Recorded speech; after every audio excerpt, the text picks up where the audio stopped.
Fair is set to take place on Saturday the 13th, and joining me now to tell me more about this informative event is ACT organization member Major Josephine Blas. Major, Hafaday, thanks for joining us. Thanks for having me. Okay, now what makes this event having so much relevance to you personally is you have a son who is 4 years old who is also autistic. So tell me a little bit about how you guys came to discover that he was autistic, and how did that affect your family?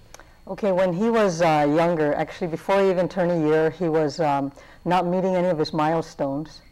And so at first, we were scheduled to see a physical therapist, which we did. And while we were working with her, she suggested that we see an occupational therapist because she said, you know, there's other things that were worrying her. So the more we worked with the occupational therapist and his pediatrician, we started getting a lot of tests, and more red lights were just coming up, and they said, hey, we're going to send you to Tripler.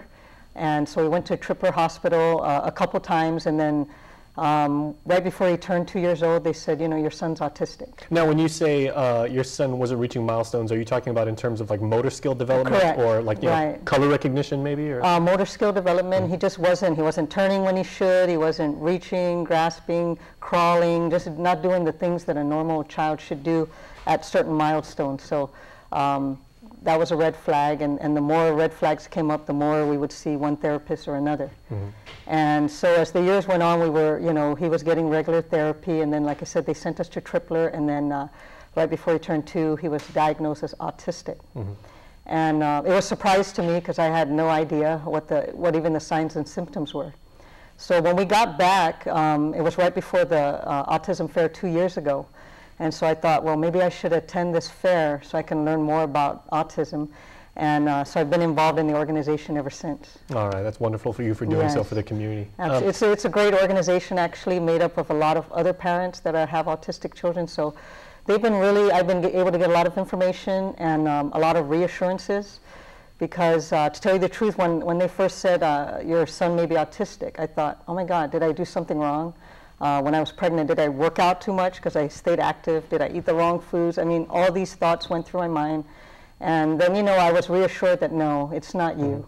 You know, your son, 1 in every 100 children, mostly boys, will be autistic. So this isn't anything in terms of you or his father's environment? Right. Or, you know. I mean, because he even had genetic tests. I mean, my son has had so many tests done, and they said it's nothing genetic. And, you know, but he's autistic. So, you know, after thinking what I might have done wrong, I said, you know what, I have to focus on my son, Joseph. And so from there, I went and I got involved with the organization. And so he's been my priority all along. And nonetheless, Joseph is a very happy little boy, and a very loving member of your family. Absolutely, absolutely. You know, wouldn't trade him for the world. And so all we're doing now is just trying to, you know, keep him progressing. Now, the thing that's interesting to me, Major, is that you said Joseph's only 4 years old at this point, and from what we know about autism is there is a somewhat great disparity, maybe between, you know, like behavioral, the way he interacts with other people, and maybe like his own sense of security, but also academic talents and, you know, his ability maybe to do math or to do things like that. Given his age, though, have you been able to see, like, you know, what his strengths might be at this point or what his limitations are? Not really. I mean, he just started walking. He's just started walking about 4 months ago, which, you know, was an awesome thing. And so his teachers were saying now that he's starting to walk, his other motor skills will be coming. You know, so we're looking forward to that. And the big thing also we're working on is communication speech.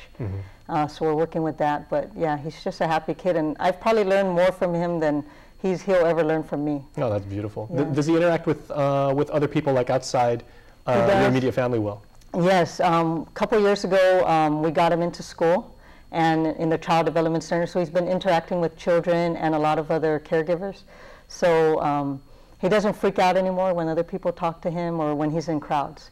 So that's made a huge difference with him. That's great. And I believe you said when you were doing your research, you also found out that notable people in history have also been autistic, which was which was somewhat enlightening to you. Right. The first one, I guess, that I heard Einstein was autistic. So I said, okay, my child has, you know, he has he can go places. Well, what you might want to do, we're going to go to commercial break here in just a moment, but maybe if you can write down on a piece of paper E equals MC square. There you go. And if he picks it up, then... Right, absolutely. Okay, well, we do want to talk a little bit more about the actual event, so please stay tuned. And you out there in TV land, please stay tuned, because the good Major will be back with us when we return after this.